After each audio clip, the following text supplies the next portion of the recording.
Bonjour à tous et à toutes. J'ai rien d'autre à dire. On se retrouve enfin pour le tant attendu Top Film 2019. Je l'ai retardé d'au moins 3 semaines, si je me rappelle bien, sur les réseaux, parce que pour plusieurs raisons. Déjà parce que je devais faire ma vidéo sur Cats, du coup ça a jarté. Et la semaine dernière, j'ai pas pu le faire parce que je sais pas quand vous verrez la vidéo, mais en tout cas, j'ai reporté parce que je n'avais plus de capacité de mémoire pour filmer. Mais on est enfin là. Le top 10 est fait. J'ai tout écrit dans ce petit carnet. Et sans plus tarder, on va commencer avec le numéro 10. Donc, numéro 10, Unicorn Store. C'est un film qui est passé complètement inaperçu en 2019. Et pourtant, il est très bien. Ça raconte l'histoire d'une jeune femme qui a, après avoir échoué ses études d'art, elle travaille dans une agence. Je ne sais plus dans quelle agence, mais elle travaille dans des bureaux et elle s'ennuie. Du coup, un jour, elle trouve un magasin qui vend des licornes, tenu par Samuel Jackson. Et pour avoir une licorne, faut qu'elle fasse plusieurs choses pour prouver qu'elle est digne d'avoir une licorne. Voilà le pitch. J'ai trouvé que l'idée, le scénario était pas mal parce que ça changeait. Genre, c'était complètement farfelu, mais ça allait en vrai. Les acteurs étaient très bons, Brie Larson et Samuel Jackson entre autres. Et déjà, j'adore Brie Larson. Et j'aime bien Samuel Jackson aussi. Du coup, ouais, c'est 10ème place. Pour un 10,1. Numéro 9, Ad Astra. C'est putain de magnifique. C'est putain de magnifique. Le film est alors mais tellement beau. La cinématographie, elle est à couper le souffle. Je pense que je vais mettre des incrustations de plans là. Parce que, claque visuelle sur 20. Je pense que c'est l'un des plus beaux films en termes de visuel que j'ai vu depuis Blade Runner 2049. Waouh, les plans sont à couper le souffle. Vraiment. Le scénario est pas ouf. C'est juste un astronaute à la recherche de son père qui a disparu. Le scénario est pas ouf, mais je veux dire, c'est avec la lumière, les effets de couleurs. Putain, ça va tomber ça.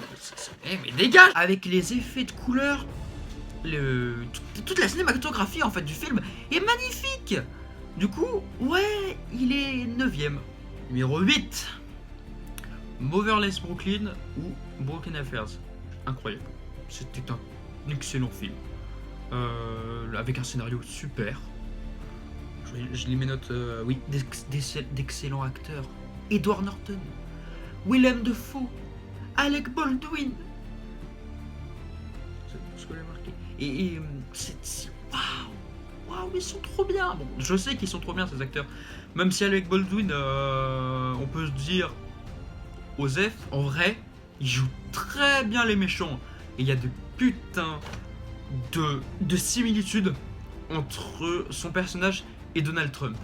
C'est incroyable. Et ce qui est drôle, c'est que le scénario a été écrit par Edward Norton avant même l'élection de Trump. Du coup, il y a plein de parallèles qu'on peut faire entre le film et notre époque qui sont vraiment flagrants. Vraiment, on les remarque. Et la BO, elle est trop bien. Je l'ai téléchargée sur Deezer et elle est trop cool. BO jazz là, waouh, ça faisait penser un petit peu à Taxi Driver. Je veux dire le côté jazz, pas la musique, mais parce que Taxi Driver c'est pas du tout la même chose. Mais je veux dire le côté jazzy, c'est un petit, ça fait penser un petit peu à Taxi Driver.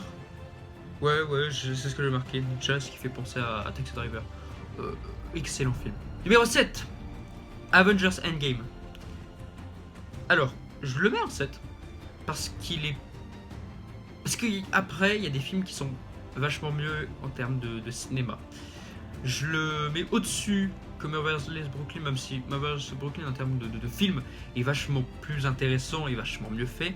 Avengers Endgame, c'est la conclusion quand même de près de 10 ans de MCU, 10 ans que je suis cet univers, 10 ans que je suis attaché à tous les personnages, que j'ai vu tous leurs films au moins une fois, voire deux.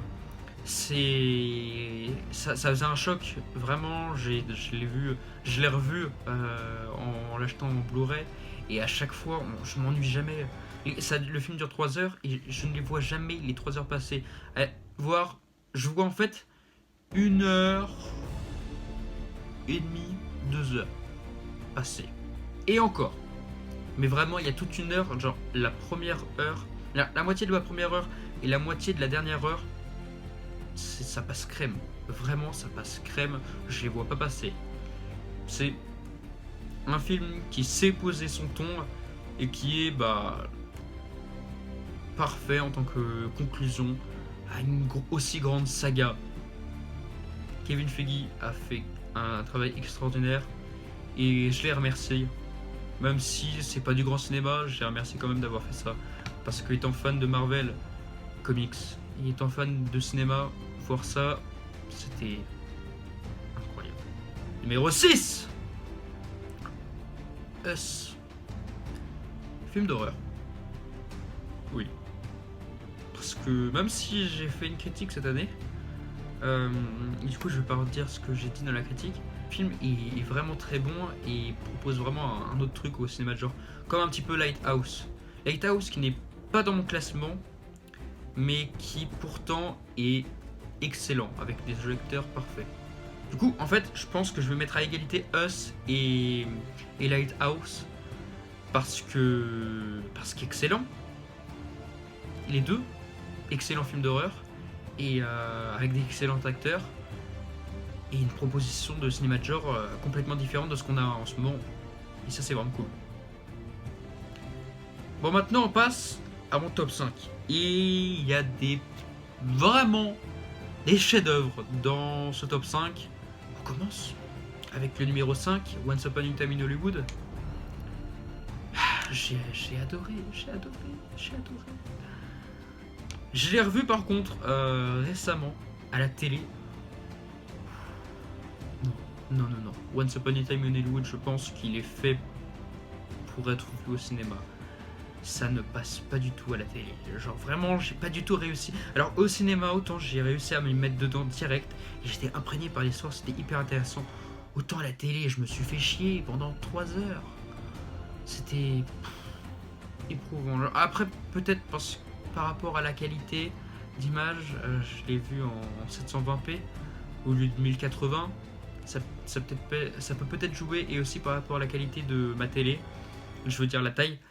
Ça peut peut-être jouer, mais quand même, il faut le voir au cinéma.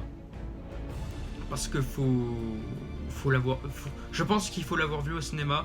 Les jeux d'acteurs de Leonardo DiCaprio et de Brad Pitt sont parfaits. Sont parfaits. Le duo est incroyable. Et anecdote intéressante, c'était pas la première fois qu'ils étaient en duo. Ils ont été aussi dans pas le même film, mais dans un court-métrage de Martin Scorsese pour promouvoir quelque chose, je me rappelle plus très bien. Mais c'était pas la première fois qu'on les voyait ensemble, Brad Pitt et DiCaprio. Et BO incroyable. BO incroyable, je mes notes, mais ouais, BO incroyable. Bon, j'ai vraiment. Les BO passent très bien et très 60-70. Et aussi, ça montre une putain de grosse lettre d'amour de Quentin Tarantino envers le cinéma. Parce que par rapport à la fin, waouh! Moi je dis waouh! Numéro 4, El Camino. Excellent. Film parfait.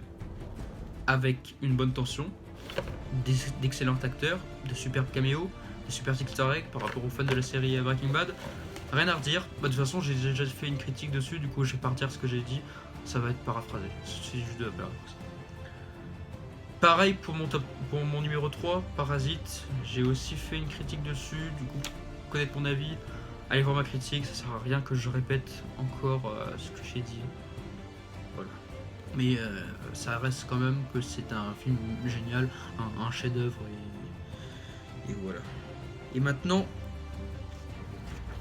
numéro 2, Star Wars 9, The Rise of Skywalker. C'est pas le meilleur film de l'année, non. Mais c'est pour moi le meilleur film de 2000. Le meilleur Star Wars depuis de cette trilogie. Même si Les Derniers Jedi est excellent, je considère Les Derniers Jedi comme un excellent film, mais moins comme un excellent Star Wars, même s'il y a des propositions intéressantes en termes de Star Wars. Le truc, c'est un Star Wars. Star Wars 8 est un Star Wars par rapport à Star Wars 7. Star Wars 8 est un très bon Star Wars, mais je trouve que Star Wars 9 est un excellent Star Wars. Qu'est-ce que je peux vous dire de plus? C'était peut-être pas la conclusion la plus cohérente, la plus satisfaisante, mais c'est une très bonne conclusion à 42 ans de saga. Et j'en suis très content. J.J. Abrams a réussi à faire du bon boulot malgré tout. Et je vais pas non plus le cracher dessus, parce que plein de trucs sont cohérents par rapport à l'univers. La façon dont Palpatine revient par exemple, ou les nouveaux pouvoirs de la force. La réalisation aussi est très bonne, J.J. Abrams, voilà. Toujours dans le grandiose, avec les grandes scènes, toujours dans le grandiose. Le film est très triste. Le film est pourtant aussi très triste, parce que c'est quand même la fin. C'est la fin de la saga Skywalker. Du coup, c'était sûr qu'on allait perdre Leia, c'était sûr qu'on allait perdre Luke, qu'on allait tous les perdre. Mais... Putain, là j'y repense et j'ai envie de pleurer, putain. C'était incroyable. J'ai adoré Star Wars 9. Après, je dis pas, c'est pas non plus un excellent film. Il y a beaucoup de facilités scénaristiques, de MacGuffin, de petites choses complètement connes, genre les chevaliers de Rennes. Puisque c'est pas la plus grosse arnaque de Star Wars. On nous vend des mecs qui sont un petit peu les chevaliers, les soldats, genre l'équivalent des gardes prétoriens et des gardes impériaux de Kylo Ren. Ils servent à rien dans l'histoire. Ils servent vraiment à rien.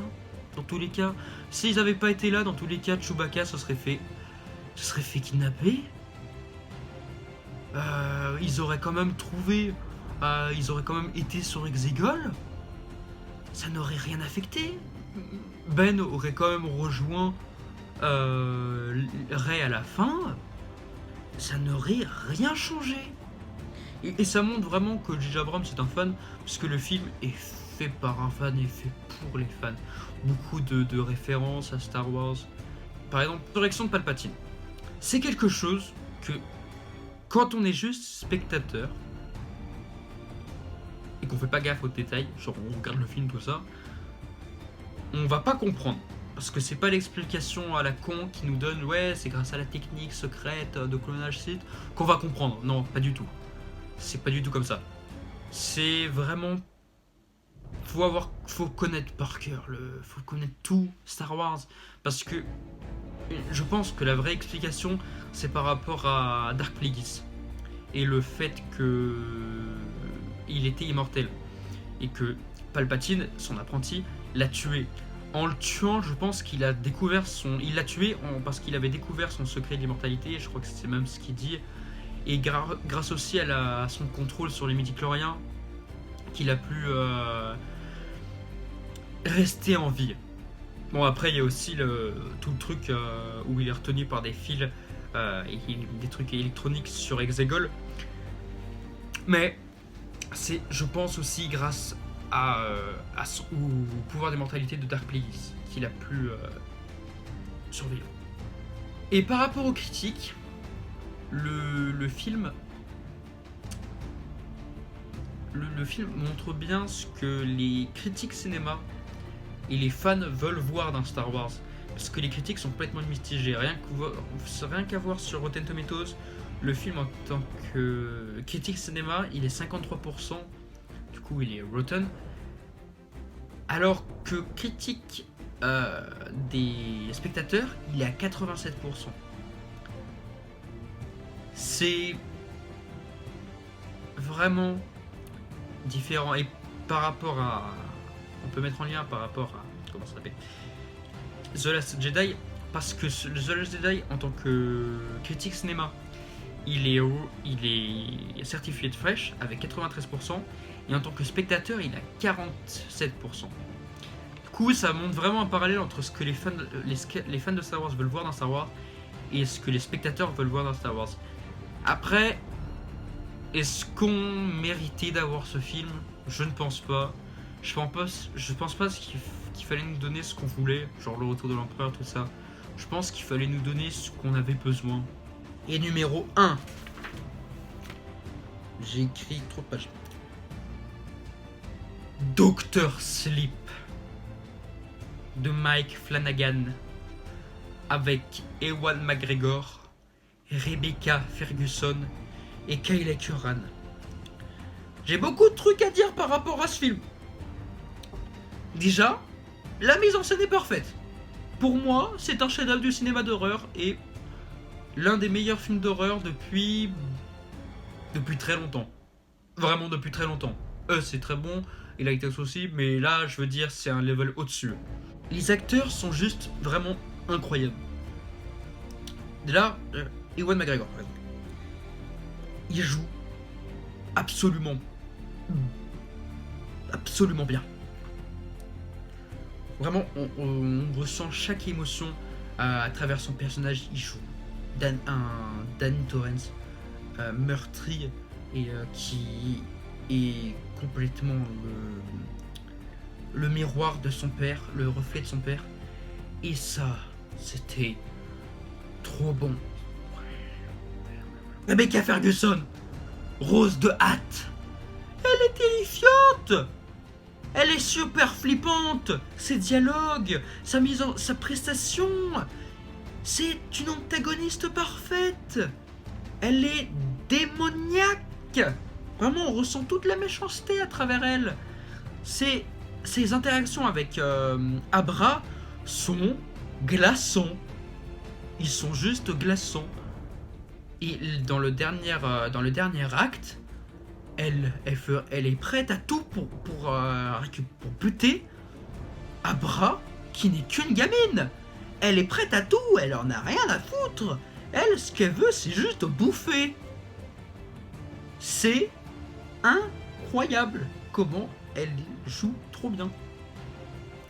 Et Kyle Curran, qui joue Abra, oh là là, cette actrice, je crois qu'elle a genre 16, si je me rappelle pas bien. Wow. Alors, j'ai vu des jeunes actrices, qui étaient excellentes. Millie Bobby Brown, par exemple. Mais elle, c'est un level au-dessus. Ah, je suis désolé, Millie, mais c'est un level au-dessus, Kyle Curran. Niveau prestation, waouh, bluffant. C'est incroyable. C'était truc de ouf. Niveau acting, c'est un truc de ouf. J'espère qu'elle va réussir. J'espère qu'elle va avoir plus de contrats. Parce qu'elle mérite d'avoir plus de contrats. Elle est absolument parfaite dans son rôle. Vraiment parfaite. Ouais, c'est à peu près tout ce que j'ai dit par rapport à son personnage. Le film ne tente pas du tout de surpasser Shining de Kubrick. Mais alors pas du tout. Mais juste vraiment de lui rendre hommage. Malheureusement, il y a des... On le voit très bien dès les premières minutes. Ça se passe... C'est des... Oh putain. Ils refont des plans de Shining, mais avec des nouveaux acteurs, parce que bien sûr, c'est vraiment tout recréé. Tout qui tombe. Formidable. C'est vraiment... Toutes les scènes qu'on voit, qui sont normalement dans Shining, ont été recréées. Du coup, avec des nouveaux acteurs. Et pourtant, les acteurs, mais alors, ils passent crème. À part genre l'actrice qui joue Wendy, mais juste par rapport aux yeux, ça va en vrai. Même celui qui joue Jack Torrance, c'est pas non plus, c'est pas Jack Nicholson, mais ça va vraiment. C'est en plus ce qui est drôle, c'est que c'est celui qui le joue, c'est l'acteur qui joue le gamin dans E.T. Voilà, c'est anecdote, vous pourrez le sortir en soirée pour impressionner vos amis. Et Mike Flanagan, ouah, quel excellent réalisateur! Ce réalisateur est complètement ouf. C'est un putain de réalisateur de films d'horreur de malade. J'adore son style, vraiment j'adore. J'ai adoré. Sa réalisation est juste parfaite. Ce film, Doctor Sleep, est un chef-d'œuvre. J'ai rien d'autre à dire dessus, c'est un chef-d'œuvre. C'est à peu près tout ce que je voulais dire par rapport à mon top 10. J'espère que je ne sais pas si vous êtes d'accord avec moi. Dites-le moi dans les commentaires. Je sais qu'il y a des films qui seront pas dans votre top 10. Je le sais. Rien que Joker, il y est pas. Mais après, c'est par rapport à mes goûts personnels. Du coup, m'insultez pas, mettez pas des pouces rouges juste parce qu'il n'y a pas votre film dans le truc. Expliquez en détail pourquoi. Mettez-moi vos top 10 dans les commentaires et moi je serai ravi de les lire pour voir qu'est-ce que vous avez aimé. Moi j'ai pas aimé, il y a certains films que j'ai aimé. Joker j'ai aimé, mais il est pas dans mon top 10. Mais il y a certains films, je sais pas parce qu'ils sont pas dans mon top 10 que je les ai pas aimés. Du coup, soyez indulgents avec moi, mettez pas de haine s'il vous plaît. Et moi je vous souhaite une bonne journée ou une bonne soirée, je sais pas à quelle heure vous regarderez ça. Et on se dit au revoir et à une prochaine fois. Salut.